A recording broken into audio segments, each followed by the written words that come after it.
Bien le bonjour Internet et bienvenue dans cette vidéo où on va faire ensemble un test de la personnalité.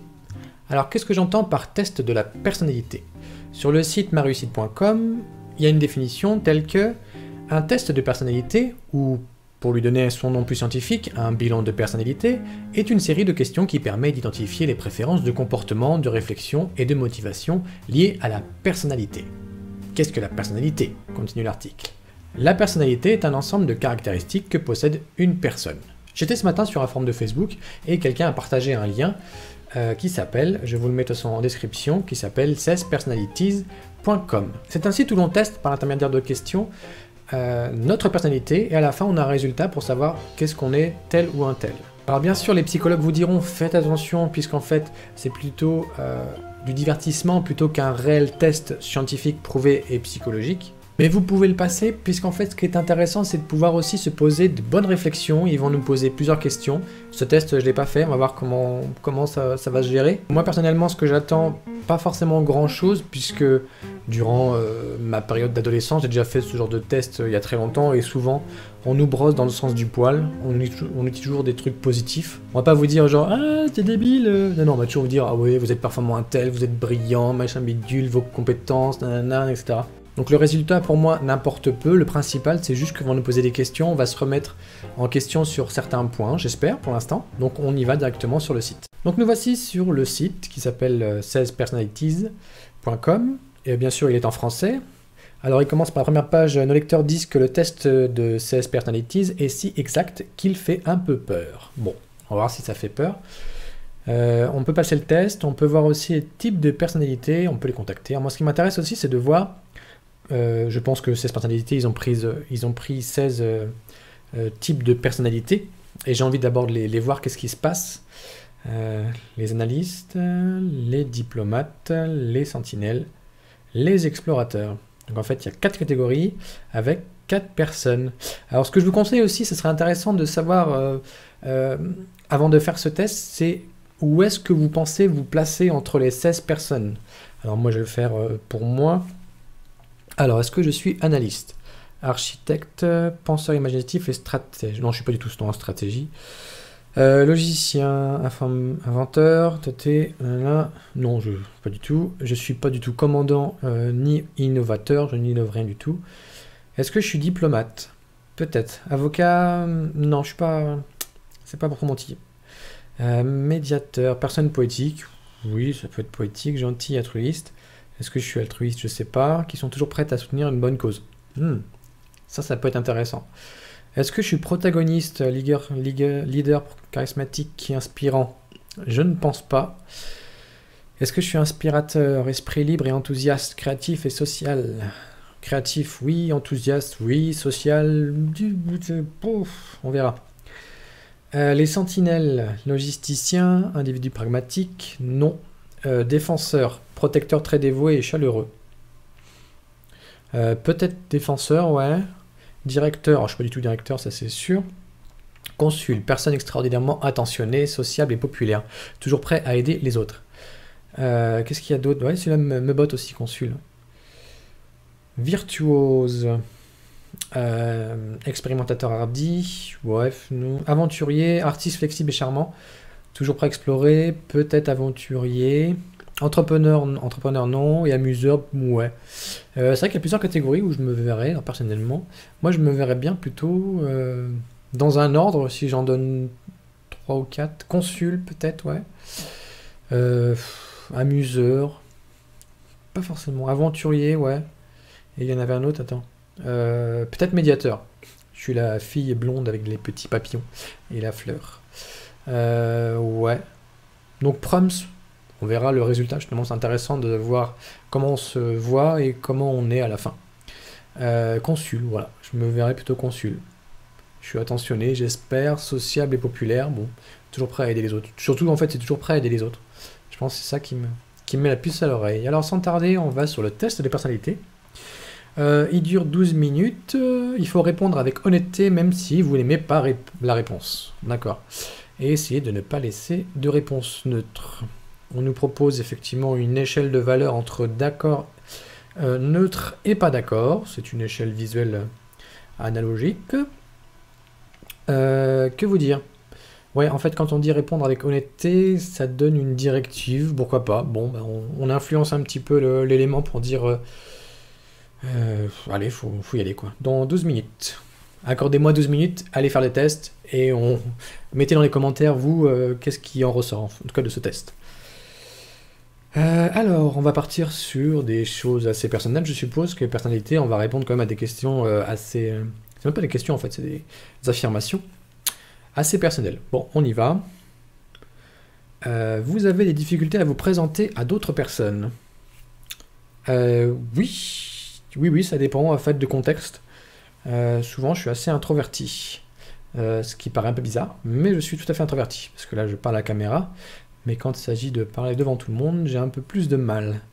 Vous êtes souvent si perdu dans vos pensées que vous ignorez et oubliez votre entourage. Alors ouais, grave. Des fois, je pars dans un, je sais pas, dans un nuage, et puis j'en reviens, je fais, qu'est-ce qui se passe? Ça, c'est ouais, ça c'est moi, ça. Bon. J'ai mis à fond, je sais pas s'il faut que je me calme, mais j'ai mis tout à fait d'accord. Vous essayez de répondre dès que possible à vos emails et ne supportez pas d'avoir une boîte d'emails organisée. Non, ça je sais, j'ai un super défaut, j'ai un défaut de fou, c'est être procrastinateur. Je suis pas à fond dans la réponse des mails et ma boîte messagerie, elle est organisée une fois tous les 2 ans. Donc voilà, c'est tout. Vous avez des difficultés à rester serein et concentré, même lorsque certaines situations donnent lieu à une certaine pression. Ah, la pression est un petit peu... Moi, la pression me fait perdre un petit peu la concentration, en tout cas. Ça me fait perdre un petit peu mes moyens. Habituellement, vous ne lancez pas les conversations. Habituellement, ouais. C'est-à-dire qu'en fait, si je suis dans la voiture... Ah, je dis, ouais, d'accord, c'est compliqué, parce que si j'ai dans une voiture avec quelqu'un, je vais lui dire, ah bah il fait beau, ou ah il pleut. Voilà, donc mes sujets de conversation quand je suis en voiture. Ouais, j'arrive pas à lancer. Je suis pas un orateur qui lance des sujets quand je suis avec quelqu'un. Je préfère laisser la parole et puis après je prends le mouvement de la situation. Vous entreprenez rarement les actions par simple curiosité. Alors non, pas d'accord. J'entreprends beaucoup trop d'actions parce que je suis hyper curieux. Voilà. On continue. Vous vous sentez supérieur aux autres. Alors ça, c'est pas d'accord. Non, en fait, je réfléchis parce que il est hors de question de se sentir supérieur aux autres. Cependant, dans certaines matières, je me sens suffisamment moyen pour pouvoir entretenir une conversation. Mais hors de question de se sentir supérieur aux autres. Pour vous, être organisé est plus important qu'être flexible. Alors, pas du tout. Moi, je trouve que c'est hyper important de... Enfin, quoique... Ah, c'est un aspect de l'organisation. J'aime bien quand c'est organisé, en tout cas. Je me sens plus à l'aise dans une organisation toute préparée. Mais je reste flexible quand même. Ah, je vais diminuer quand même. Je vais me mettre pas d'accord, mais pas trop.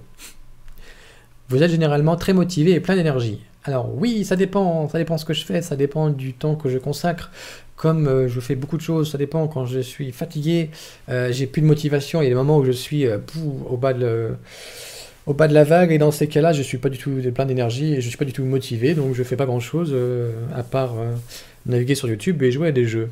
Mais généralement, je suis motivé, plein d'énergie. Ça dépend, bien sûr, sur des choses qui me plaisent, je suis à fond, sur des choses qui me plaisent pas. Eh ben, va falloir me faire ramer parce que sinon j'avance pas.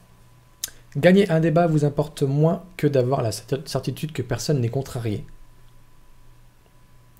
Alors attends, la question c'est gagner un débat vous importe moins que d'avoir la certitude que personne n'est contrarié. Je réfléchis encore. Gagner un débat vous importe moins que d'avoir la certitude que personne n'est contrarié. Je suis pas tout à fait d'accord, parce que moi, le but, déjà, gagner, en fait, on est... Cette question est bizarre, parce que quand on parle, c'est vrai que j'ai du mal à me dire que on peut gagner ou perdre un débat. C'est un débat, voilà, on parle d'un truc, on est pour, on est contre, on n'est pas dans une guerre. Mais en tout cas, peu m'importe si la personne est contrariée plus ou moins, ouais, je sais pas. Je vais laisser ma réponse comme ça, mais je sens plus intuitivement, puis je pourrais pas trop vous expliquer pourquoi. Voilà, c'est que je la ressens comme ça. Vous avez souvent l'impression de devoir vous justifier auprès de vos pairs. Alors oui, ça c'est clair. Souvent, quand je dois faire un truc, je suis obligé de Enfin, après, c'est peut-être aussi pour moi, je me légitime en disant, voilà, je suis là parce que je suis légitime, parce que un tel, etc. Euh, et je suis toujours, je sais pas, j'ai pas l'impression d'être effectivement légitime sur différents paramètres de la vie sociale. Donc, je suis obligé d'expliquer et je suis obligé de justifier. Sinon, j'ai pas l'impression que je suis pris au sérieux, mais bon, on verra. Au travail, au domicile, votre environnement de vie est assez ordonné. C'est pas ce que je dirais en premier dans ma vie. L'ordre, c'est bien à minima. Cela vous dérange pas d'être le centre de l'attention? Alors, dans ce que je fais, il faut. Surtout sur YouTube. Après, est-ce que je préfère plutôt que le message soit plus intéressant que la personne qui le véhicule, bien que c'est inextricable. Il faut toujours une personne, je dirais pas charismatique, mais il faut toujours un visage sur un truc qui permet effectivement d'avoir une accroche. Ça me dérange quand même si je suis le centre de l'attention. J'ai quand même en disant, mais pareil, c'est une question de légitimité. Est-ce que c'est intéressant? Est-ce que ça vaut la peine que je sois dans le centre de l'attention? C'est pour ça que je préfère me cacher derrière un message. Enfin, je préfère plutôt que les gens se rappellent du message plutôt que de la personne en tout cas. Vous considérez votre esprit comme plus pratique que créatif? Alors pas du tout. Je préfère plutôt être créatif. Ah, je vais me calmer. Mais sous un aspect quand même assez pratique. Alors je suis créatif, alors je déborde de trucs, mais c'est bizarre parce que quand tu es créatif, il faut quand même avoir un petit peu de... Il faut être assez pratique pour pouvoir mettre en exergue ta créativité. Mais bon. Les gens peuvent rarement vous contrarier. Ouais, je suis comme un élastique, j'ai une tension tellement forte que je peux effectivement être difficilement contrariable. Nonobstant, bien sûr, la fatigue. Quand je suis fatigué, bien sûr, on est plus dans cette nervosité de m'embête pas. Mais alors, le problème, c'est que on peut me tendre en mode très très loin. Et c'est vrai que rarement les gens m'ont vu énervé. Et les gens qui m'ont vu énervé ont fait bah ok, je te connaissais pas comme ça. Mais c'est souvent dû à la fatigue et voilà, un excès d'éléments de la situation. Mais souvent, rarement, faut y aller pour me contrarier. Hein. Surtout des fois, quand tu es youtubeur et quand tu vois des commentaires, tu fais ouais, mais ça me passe par-dessus, donc faut y aller quoi. C'est pas que je suis en train de vous dire essayez dans les commentaires de me contrarier, hein. Vous pouvez toujours essayer, mais voilà, non, je suis malheureusement, je dirais malheureusement parce que ça me joue des tours, parce que souvent quand on n'est pas trop contrariable, on en profite un petit peu. Et l'autre personne ne voit pas forcément si ça vous contrarie, et donc à un moment quand ça explose, bah, c'est un peu le trop. Vos itinéraires de voyage sont généralement planifiés à l'avance. Ouais, je suis très planificateur, malheureusement, je suis très dans le contrôle des choses. Le laisser aller, c'est un peu compliqué, mais bon, c'est comme ça. Vous avez des difficultés à ressentir de l'empathie pour les sentiments des autres. Alors là, pas du tout d'accord. Non, ça c'est... Je reçois beaucoup d'empathie, par contre j'arrive à les intellectualiser, donc ce qui me permet d'éviter de l'avoir au front, mais en tout cas ce que ressent l'autre, je peux le ressentir, et bon bah des fois ça déborde, hein, ça c'est clair, hein. Mais j'essaye d'intellectualiser, c'est ma manière de défense contre ce trop-plein émotionnel. Votre humeur peut changer très rapidement. J'ai une constante, hein. Bien sûr, après tu as aussi la constante fatigue qui peut... après quand je suis fatigué, j'ai quand même une constante, hein. Ce qui est intéressant, c'est que je peux dire aux autres, attention, je suis un petit peu fatigué, donc je risque d'être un petit peu piquant. Mais j'espère que mon humeur est quand même sous-tend quand même à une certaine linéarité, alors que ce soit quand elle est haute ou quand elle est basse. Au cours d'une discussion, la vérité doit passer avant la susceptibilité de chacun. Ouais, en fait, souvent quand je défends un truc, quand je défends un truc que je crois vrai, ouais, un truc comme ça, souvent je vais plutôt prendre parti et donc mettre la chose de telle sorte que j'oublie totalement que la personne qui est en face de moi, voilà, qui est un petit peu dans l'opposition, soit contre cette idée. Après, je suis tout à fait ouvert et au contraire, je laisse souvent la parole aux autres. J'aime bien avoir des points de vue différents. Justement, point de vue, c'est ce qui m'intéresse. Avoir une vision globale grâce à différents de plans de caméra, on va dire, sur la situation. Donc, je laisse énormément, beaucoup de place à l'autre. Mais à partir du moment où si je sens que il y a un truc qui déconne, je le dis, je le redis et je vais quand même me calmer sur le... Comme ça, je vais quand même me mettre ici, là, sur le d'accord. Mais en tout cas, est-ce que c'est un défaut, je sais pas, mais dès qu'il y a un truc qui me prend à cœur et j'ai envie que la vérité quand même soit partagée, en tout cas que l'autre puisse entendre à une autre son de cloche que son propre truc, je me fais soit l'avocat du diable, ce qui peut arriver, ou soit je tape un petit peu dans la fourmilière. Vous vous inquiétez rarement des conséquences de vos actions sur vos pairs. Alors ça, non, justement. Alors c'est un petit peu en désaccord avec l'autre, mais non, je fais de telle sorte. Alors je vais même le mettre à fond, parce que j'ai 36 000 idées, par exemple, de vidéos, et j'ai 40 000 questions dans ma tête pour me dire oh là là, surtout pas, ne le fais pas, parce que je risque de mettre en porte-à-faux, hein, etc., machin bidule, ou j'ai une super idée aussi à vous proposer, puis à la fin, je dis, au bout de 5-6 heures de travail dessus, j'ai fait non, ça va pas être possible, je prends trop parti sur un truc, et j'ai peur que ça déplaise. Voilà, c'est un peu la chose. Donc en fait, il y a plein de vidéos que je squeeze. Et non, si je m'inquiète, pardon, je refends.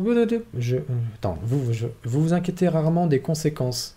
Oui, je suis pas d'accord en fait. Je m'inquiète beaucoup des conséquences de mes actions sur mes pairs. C'est pour ça que j'ai un leadership, on va dire, mais démocratique. C'est-à-dire que je vais pas m'imposer sur une idée. Je propose.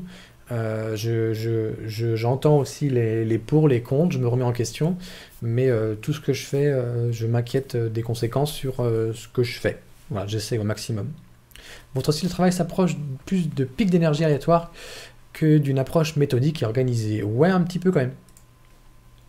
Ça dépend de est-ce que je suis motivé à le faire. Alors si je suis pas motivé, j'ai pas du tout d'approche méthodique et organisée, mais à partir du moment où quand je me passionne pour une chose et que j'ai envie de la réaliser, j'ai une méthodologie, je suis très méthodique et j'essaie d'être hyper organisé pour justement éviter ces pics aléatoires d'énergie où ça vient, ça va, et dès que je suis sur un truc, voilà, je fais comme ça. Vous êtes souvent envieux des autres. Alors là, pas du tout.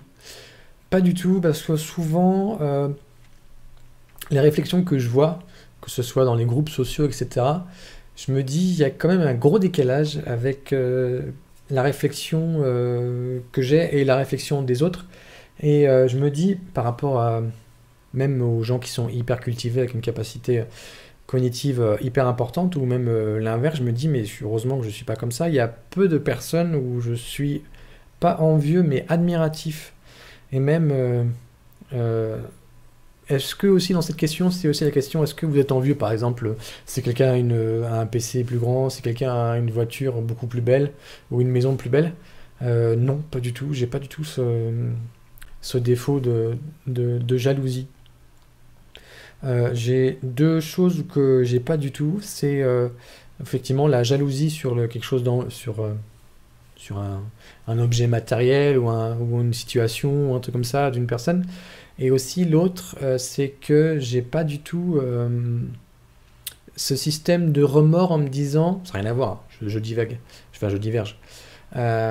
J'ai pas ce système de me dire ce que j'ai fait dans le passé, j'ai des remords. C'est oh, j'aurais dû faire comme ça, oh, j'aurais dû faire comme ça. J'arrive pas à me projeter dans cette situation d'avoir des remords. Souvent, des fois, quand je parle, les gens ils ont des remords et moi je leur explique que je sais pas du tout ce que c'est que les remords, parce que je suis toujours. En fait, il y a beaucoup de personnes qui sont dans le passé. ils n'arrivent pas à avancer parce qu'ils ont dit ah bah oui mais moi si j'ai vu un travail, j'ai vu un machin bidule, j'arrive pas à me projeter comme ça en fait. Moi je balaye, je me dis tout ce qui est passé est passé. Moi ce que je vois c'est ce que je fais aujourd'hui et un petit peu je fais une projection sur ce qui va se passer.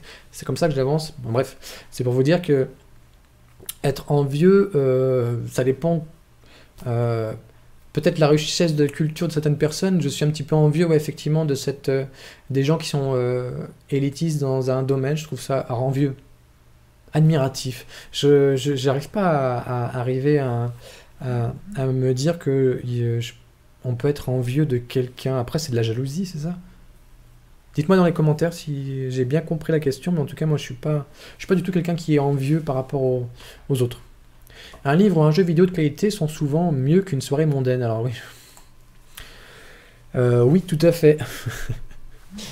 Exactement. Je préfère plutôt jouer à un jeu vidéo que d'aller me coltiner. Voilà, c'est mon quotidien. Je suis comme ça, voilà. Ça fait partie d'un de mes gros défauts. Je trouve ça beaucoup plus, je sais pas, sécurisant. Être capable de développer un plan et de s'y tenir est la partie la plus importante de chaque projet. Euh, Développer un plan, ouais, ça c'est hyper intéressant. S'y tenir, c'est encore mieux. Euh, je dirais pas ça. Parce que développer un plan, c'est déjà développer en fait une capacité à pouvoir s'extraire de ce que l'on pense, enfin de se dire, tiens, si je faisais ça, je m'y mets et tac, on essaie de faire un projet, j'essaie d'établir différentes choses. Mais après, la finalité, enfin s'y tenir, c'est pas le plus important. C'est vraiment de développer des plans et vraiment s'y tenir, c'est pas réellement la finalité en fait en soi. Euh, c'est par exemple s'instruire sur, je sais pas moi, la théorie des cordes en- et, euh, et le plan, c'est bah, d'apprendre ce que c'est et de s'y tenir. Ouais, mais à partir du moment où quand tu as appris un petit peu les bases, quand tu as vu quelques documentaires, je vais pas continuer à m'y tenir en me disant, en développant, etc. Tiens, Einstein, etc. La relativité, enfin faire des concordances, etc. Mais en tout cas, le plan, c'était réellement de savoir ce que c'est que la théorie des cordes. Voilà. 40%, je suis rendu à 40%. Vous ne vous laissez distraire que rarement par vos rêves et pensées. Alors, pas du tout, d'accord. Alors là, souvent, je pars sur des trucs de fou. Pour tout vous expliquer. Et ouais, si je peux me laisser distraire sur un truc, le problème, ouais, c'est ça. Un bruit, une intonation, une prosodie différente d'une personne qui est en train de m'expliquer un truc hyper compliqué, je rebondis dessus. Enfin voilà, je suis vraiment d'une distraction étonnamment énorme. Vous êtes souvent perdu dans vos pensées lorsque vous marchez dans la nature. Ah ouais, totalement. J'en oublie parfois, je fais ouais, c'est beau, et je marche, et puis après je fais ah ouais, c'était beau en fait. Mais ouais, non, non, ça permet de donner une résonance dans les pensées une situation visuelle et même olfactive, auditive, etc. Ça nous permet réellement de mettre au clair des pensées tout à fait pour évoluer, que ce soit, enfin, quand on est bien, on peut évoluer sur des pensées qui sont tout à fait intéressantes à travailler. Si quelqu'un ne répond pas rapidement à vos mails, vous vous inquiétez et vous demandez si vous avez dit quelque chose de mal. Non, en fait, à partir du moment où quand j'écris un mail, quand je le relis, s'il n'y a pas de situation qui me dit tiens, j'ai mal pris, je considère que je suis pas inquiet là-dessus, parce que c'est pas une prétention, c'est vraiment que je suis parti sur autre chose. Je suis contextuel. En tant que parent, vous préféreriez voir votre enfant devenir gentil plutôt qu'intelligent?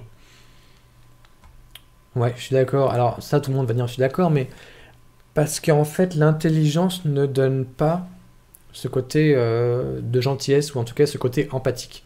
Il y a beaucoup de personnes avec un QI très très très très haut, donc qui ont une intelligence hors de la norme, donc qui sont sur-intelligents, mais qui ne développent aucune empathie, et donc ça devient des narcissiques au mieux, qui utilisent leur cerveau justement à leur avantage, mais et n'ayant aucune empathie. Donc ce sont souvent des gros gestionnaires de fous, ils savent très bien gérer une entreprise, savoir utiliser le potentiel de chacun, mais ça n'envoie pas du tout l'empathie. D'ailleurs, je vais faire une vidéo dans pas longtemps pour vous expliquer que des fois j'en ai un petit peu marre de voir l'amalgame entre haut potentiel, pervers narcissique et le quotient intellectuel surdéveloppé. Ça n'a rien à voir, hein. Les trois. Il y a juste un petit élément qui sont, qui sont dans le même principe, mais le reste, tous les gens confondent, c'est un truc de fou. En tout cas, je préfère que mon enfant soit plutôt dans la gentillesse. Malgré que bien sûr je sais pertinemment que durant l'enfance un enfant qui est gentil va se faire rouler dessus, nonobstant mon passé, et n'empêche que voilà, je suis toujours la personne la personne un peu bizarre qui est un petit peu à côté, qui est une bonne cible bien pour faire des trucs, enfin bref, peu importe. Donc ouais, je préfère avoir un enfant qui a cette capacité hors norme d'être gentil plutôt qu'une capacité trop intelligente. Vaut mieux avoir une tête bien faite que remplie. Vous ne laissez pas les autres influencer vos actions. Alors pas d'accord du tout, justement. Au contraire, alors si je pars d'une idée, je l'expose à quelqu'un et que l'autre personne me dit exactement le contraire avec un contre-argument, alors je vais dire ouais, d'accord. Je suis tout à fait d'accord avec toi et je change.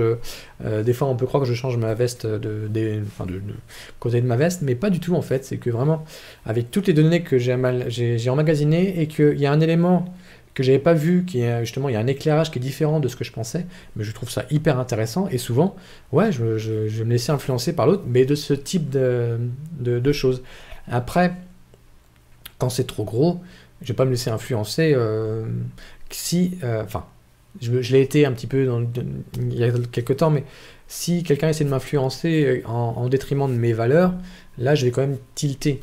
Mais bien sûr, les manipulateurs vont pas vous faire de but en blanc, ils vont faire de petit à petit, ça va s'immiscer petit à petit, donc ça fait attention. Vos rêves ont tendance à se concentrer sur le monde réel et ses événements. Ouais, j'ai pas... je vais mettre comme ça, mais j'ai pas des rêves qui sont extra...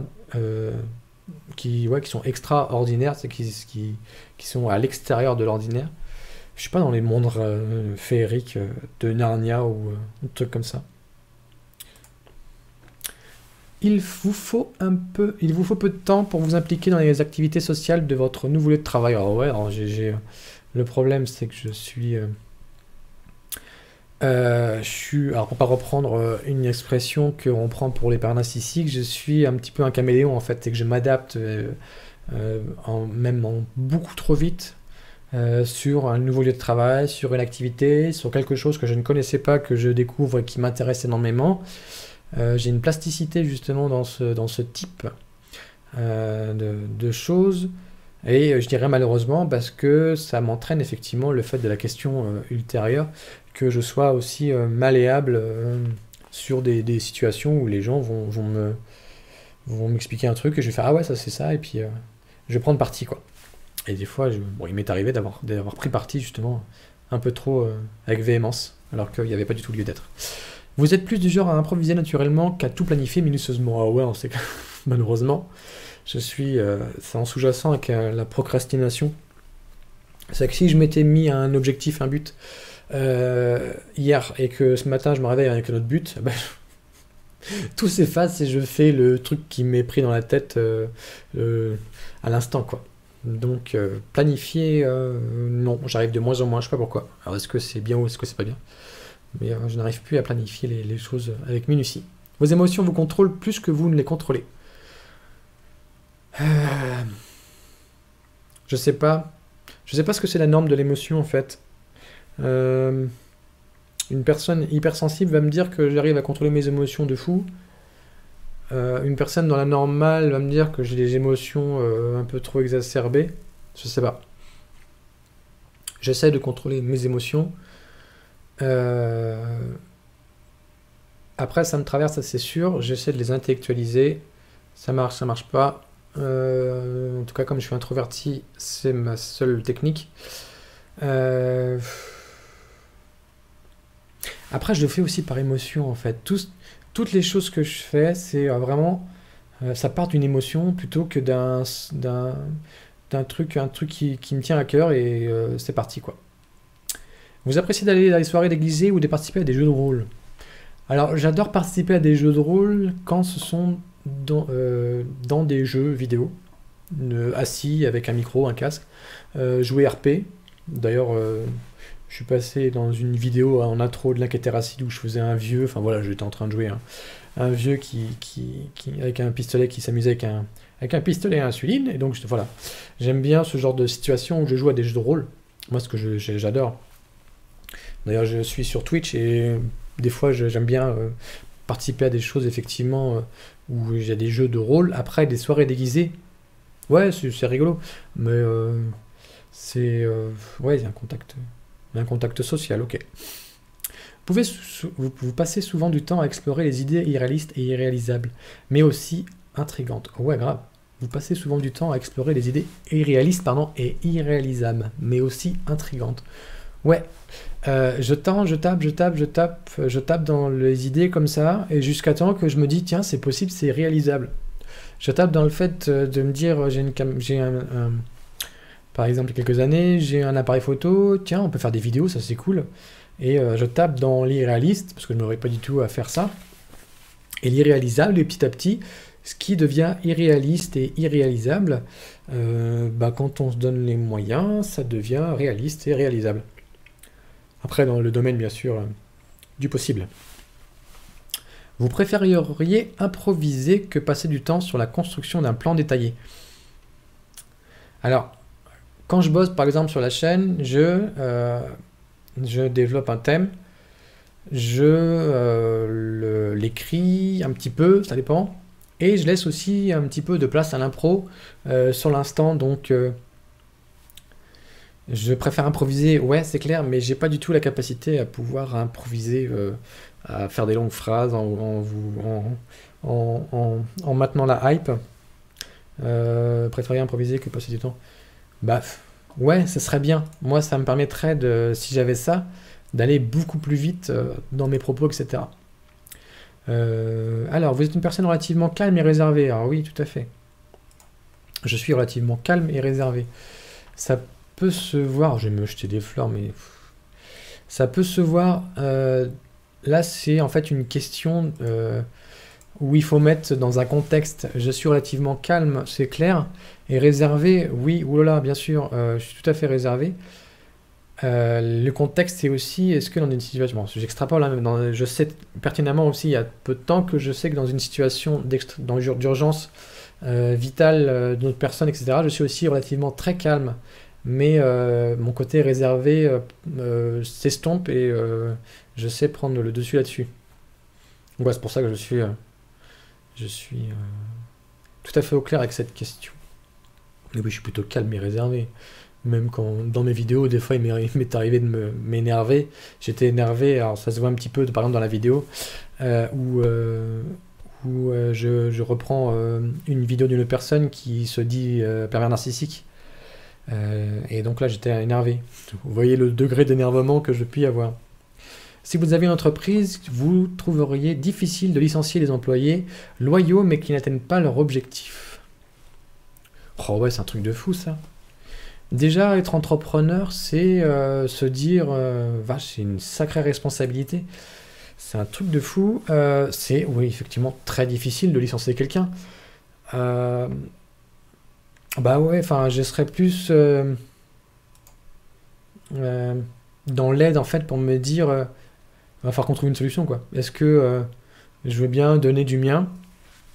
Comment on peut aménager les choses? Est-ce qu'on peut faire un truc où les objectifs, alors je dirais qu'on s'est fixé, alors on dit on, que l'entreprise ou moi-même a fixé, est-ce qu'on peut les atteindre? Comment faire? Donner un petit peu de temps, parce que c'est pas non plus... Après, si c'est récurrent, c'est parce que c'est une personne en soi, elle a des difficultés, mais il faudrait... ça serait compliqué. Je pense pas être entrepreneur dans ce type-là. Vous réfléchissez souvent aux raisons de l'existence humaine. Alors ouais, tout à fait. Hein. Surtout que je me pose la question, mais pourquoi les gens ils réfléchissent comme ça? Pourquoi les gens réagissent comme ça? Alors, je dis les gens, c'est parce que j'essaie d'intégrer une norme. Cette norme me paraît tellement bizarre et à milieu de ce qui paraît être ma norme à moi. Et des fois, je me pose la question, mais c'est quoi d'où tout ça? La logique est généralement plus importante que les sentiments lorsqu'il s'agit de prendre des décisions importantes.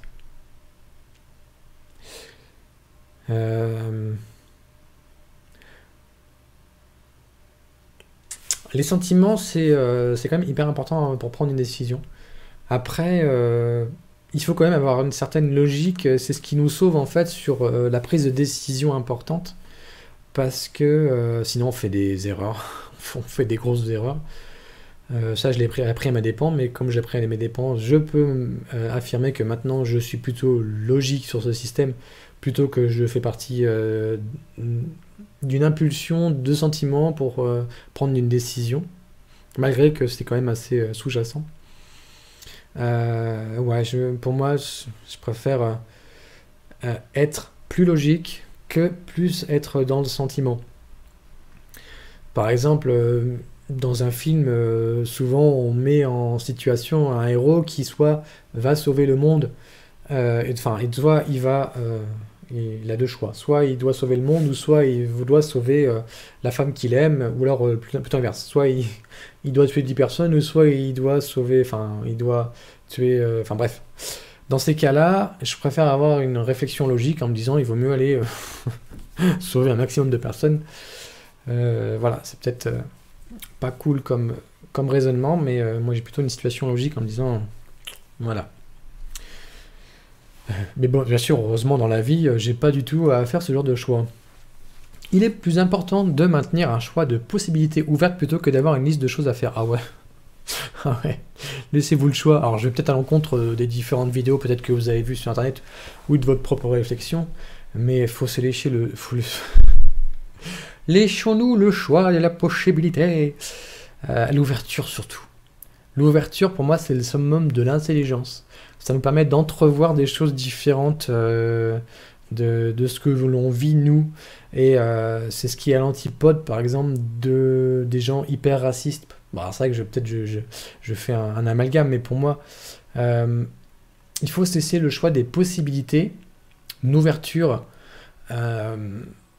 vraiment être à fond.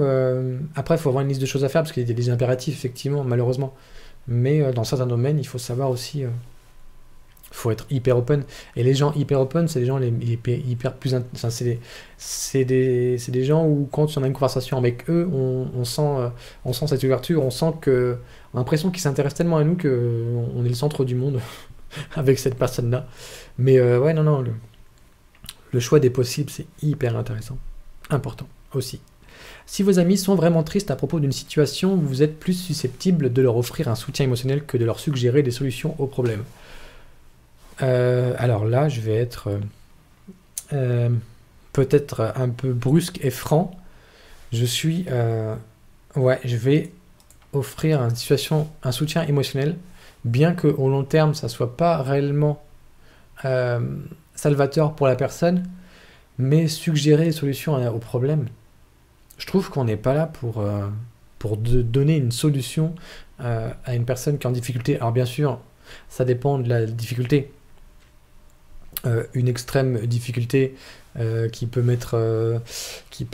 arriver à une tentative de suicide par exemple, oui effectivement là c'est même pas on sait suggérer une solution, c'est qu'on prend la chose en main et puis on intègre pas du tout on fait un soutien émotionnel et puis on y va de feu quoi. Un soutien émotionnel, je trouve ça plus important que trouver une solution toute faite à une personne en disant toi tu dois faire ça parce que t'es pas bien, etc. Plutôt je reviens avec intégrer le choix des possibilités en disant voilà, alors c'est encore trouver des solutions, mais tu dis t'es comme ça, tu peux, il faut que est-ce que déjà il faut, je verrais mieux qu'un soutien émotionnel, c'est qu'en fait j'essaierais plutôt que la personne puisse aussi se voir objectivement en fait dans la situation, parce que souvent quand il y a un problème, on est souvent auto-centré sur nous avec un process vraiment tout va mal et tout, etc. Et je serais effectivement d'un soutien émotionnel plus importante que trouver une solution. Parce que j'aime pas trouver des solutions en me disant... des fois, quand on me demande de trouver des solutions, enfin, je trouve des solutions pour moi, ça c'est clair. Mais trouver des solutions aux autres, ils me disent comment faire, ben, sauf si c'est un truc autre que une situation triste. Je trouve que c'est délétère tout à fait de trouver des solutions aux autres. On n'avance pas comme ça. Surtout qu'en fait, souvent, ce sont des schémas cycliques et la personne risque de retomber dans le même truc. Après, ça dépend de la situation, bien sûr. Vous vous sentez rarement inquiet. Plus on vieillit, plus on a de responsabilités, plus on se sent inquiet, mais pas pour... ça dépend pour les autres, oui, je me sens inquiet pour... oui, j'ai moins d'insouciance, voilà. C'est beau de vieillir, ça dépend. Vous n'avez aucune difficulté à établir un programme personnel et à vous y tenir. Bref. Établir un programme, en ça, personnel, il n'y a pas de souci. Si y a le facteur passion, ça j'y fonce, mais alors à m'y tenir quand effectivement il n'y a pas le facteur ça m'intéresse. Là vraiment j'intégrerai une neutralité parce que ça dépend. Je vais essayer de réfléchir. Vous n'avez aucune difficulté à établir un programme personnel et à vous y tenir. Alors établir un programme, ouais, et à m'y tenir, ça dépend. Oui, si, j'ai quand même des tas de projets. J'ai quand même fait des programmes perso que... Ça dépend, il y a plusieurs facteurs. Plutôt d'accord, ouais. En travail d'équipe, il est important d'avoir raison. Ouais, il est plus important d'avoir raison que d'être coopératif. Alors, pas d'accord du tout. On n'est pas là pour imposer ces trucs. Sauf, bien sûr, si on voit que l'autre se perd dans des choses. Mais le travail d'équipe, il est important d'être hyper coopératif. Équipe et cohésion, c'est tellement rare. Enfin, je suis vraiment assez utopique là-dessus, mais un travail d'équipe, ça existe. Travailler en équipe, on peut. Mais avoir une cohésion telle qu'on est tous d'accord sur une coopération à 100%, ça n'existe pas. Avec tous les lieux de travail où j'ai travaillé, j'ai jamais vu une cohésion telle que... Enfin bref. Mais pour moi, c'est important quand même d'être coopératif plutôt que d'avoir raison, ou essayer d'avoir raison, quoi. Il faut quand même laisser, je vais me calmer un peu, quand même laisser le champ du possible. Vous pensez que les opinions de tous doivent être respectées du fait qu'elles soient justifiées ou non par des faits? Alors justifiées, ouais. Je respecte les opinions des autres, bien sûr si ça ne va pas à l'encontre de mes valeurs, ou si je vois qu'il y a un aveuglement trop important, alors là, je ne respecte pas du tout l'opinion de l'autre. Surtout quand elle part sur des trucs un peu insensés, et justement qui touchent différents paramètres comme le racisme, les sectes, enfin le système de torture, les trucs comme ça, enfin tout ce qui est réflexions qui n'ont pas du tout de fondé sensé, je ne respecte pas du tout. Aussi les personnalités, les personnes que je ne respecte beaucoup moins, ce sont les personnes hyper narcissiques. Alors ça c'est des personnes je n'aime pas, enfin je n'aime pas. Elles sont pas... Enfin bref, elles prennent les autres pour les objets. Je ne supporte pas les gens qui utilisent les autres à leur fin personnelle, voilà. Et ça je deviens irascible là-dessus. Enfin, autant faire se peut, hein, que je puisse m'énerver. Et je respecte tout à fait les opinions des autres. Ça, c'est clair. Et justement, peut-être des fois un peu trop. Je peux trouver des excuses à certains comportements. On l'explique parce que je sais pertinemment comment ça fonctionne derrière. Et la situation aussi de la personne, souvent, voilà, je comprends tout à fait la personne âgée qui va faire ses courses et qui embête soi-disant tout le monde sur certains trucs. Voilà, je suis assez conciliant là-dessus. Enfin, voilà, différents trucs où je suis conciliant pas mal. Votre énergie est multipliée si vous passez du temps avec un groupe. Votre énergie est multipliée si vous passez du temps avec un groupe. Alors... ça demande beaucoup d'énergie d'être dans un groupe, ça c'est clair. Il faut avoir une dextérité importante au niveau du cerveau pour pouvoir suivre les conversations, pour pouvoir prendre différents paramètres en compte. Enfin voilà, c'est très très fatigant. Je suis plutôt du genre autodidacte et voilà. Est-ce que mon énergie est multipliée? Si un groupe m'apporte effectivement essentiellement beaucoup de choses, je pense qu'effectivement ça m'aiderait à trouver des trucs. Mais dans un sens où je pense que la question est posée différemment, mon énergie n'est pas forcément multipliée si j'ai passé plus de temps dans un groupe qu'un autre. Vous perdez fréquemment vos affaires. Ouais, voilà, j'en parlerai pas plus. Vous considérez comme très stable au niveau émotionnel. J'espère, plus ou moins. Dites-moi, ceux qui me connaissent dans les vidéos, est-ce que vous trouvez une certaine stabilité au niveau d'émotion?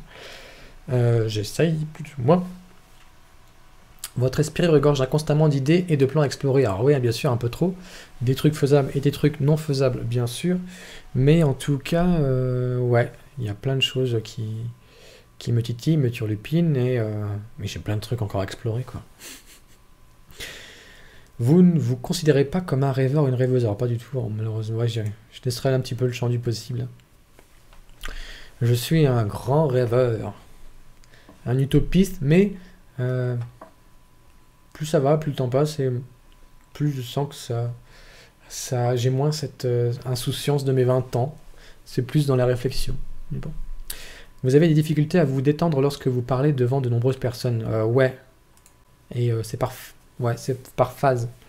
Parce que moi, en fait, pour tout vous dire, je suis hémétophobe. Alors ça, c'est une des 3 maladies.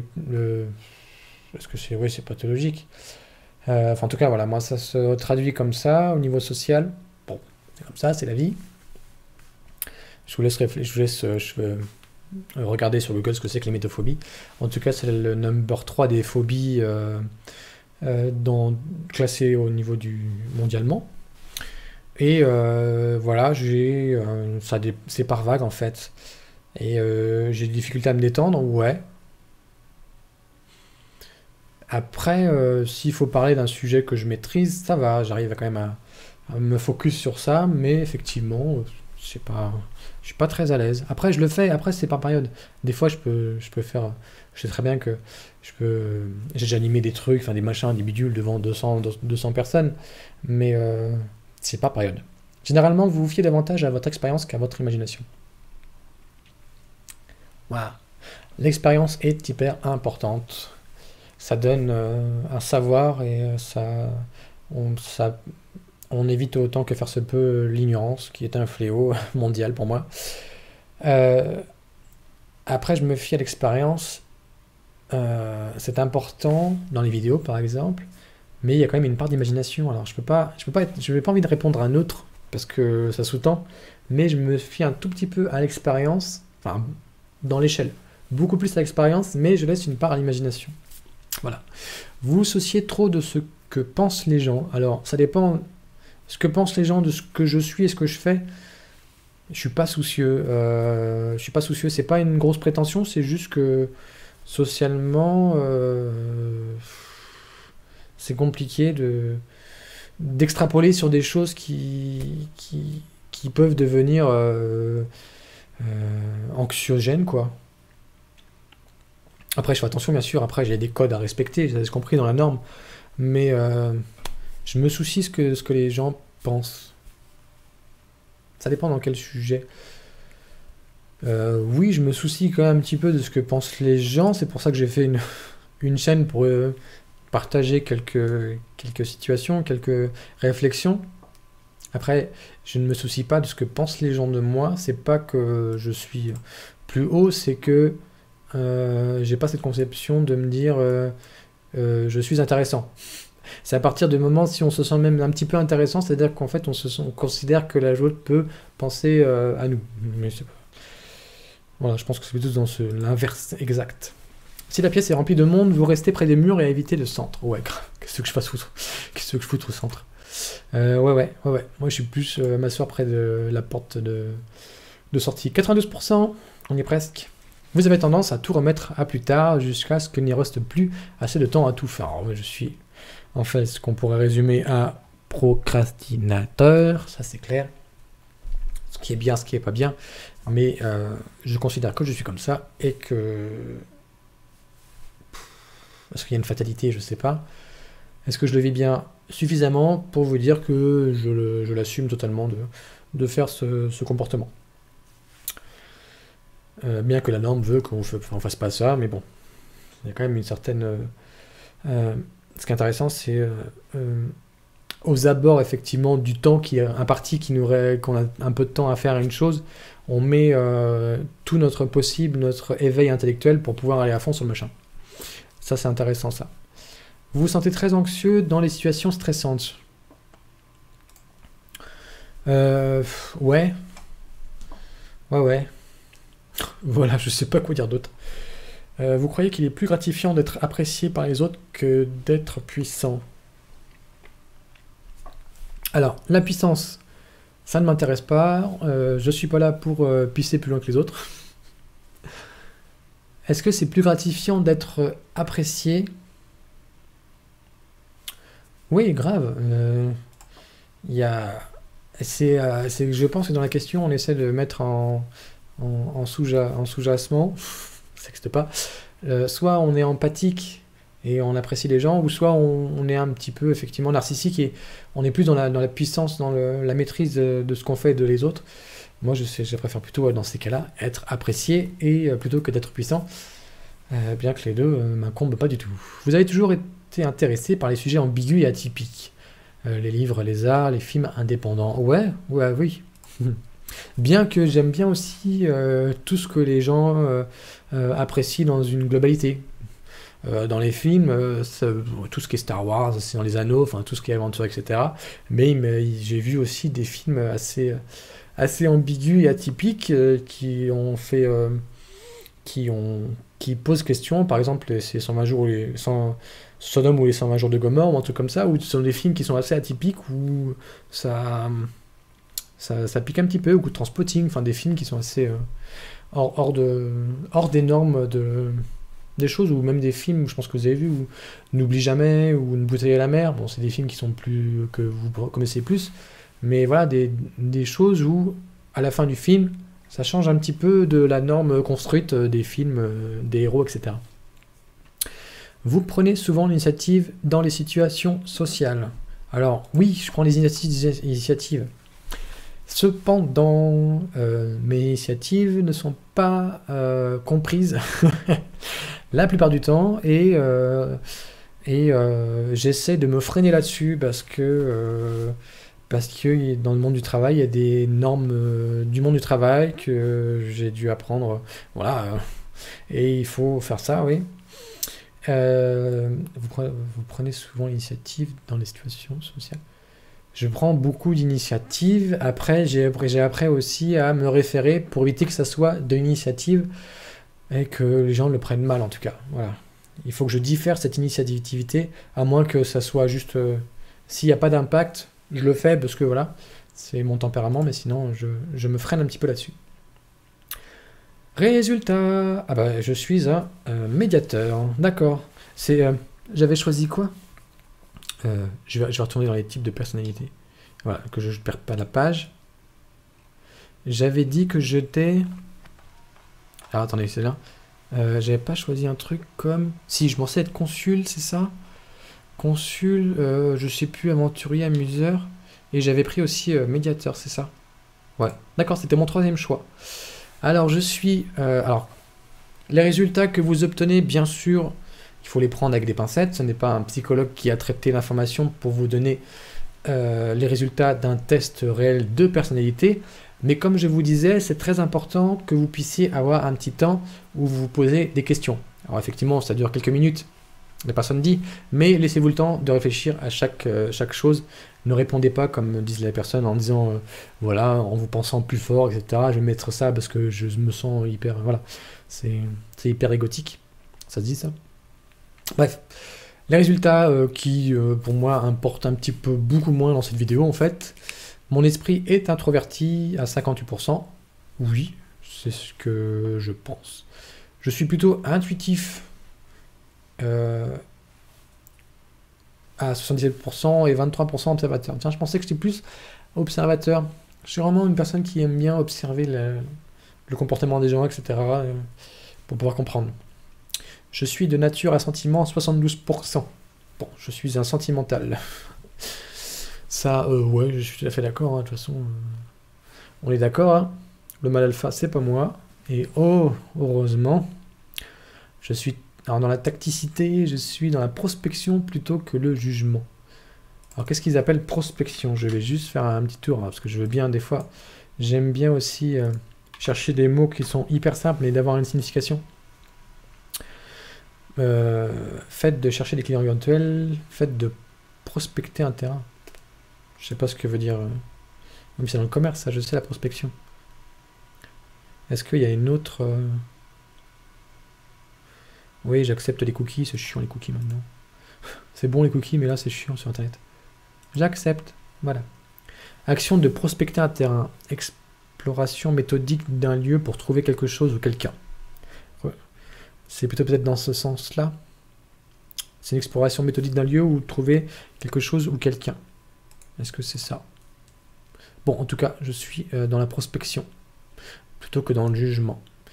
Et l'identité, je suis assez prudent, 54%, et assuré à 46%. Bon, ce qui est pas mal, hein.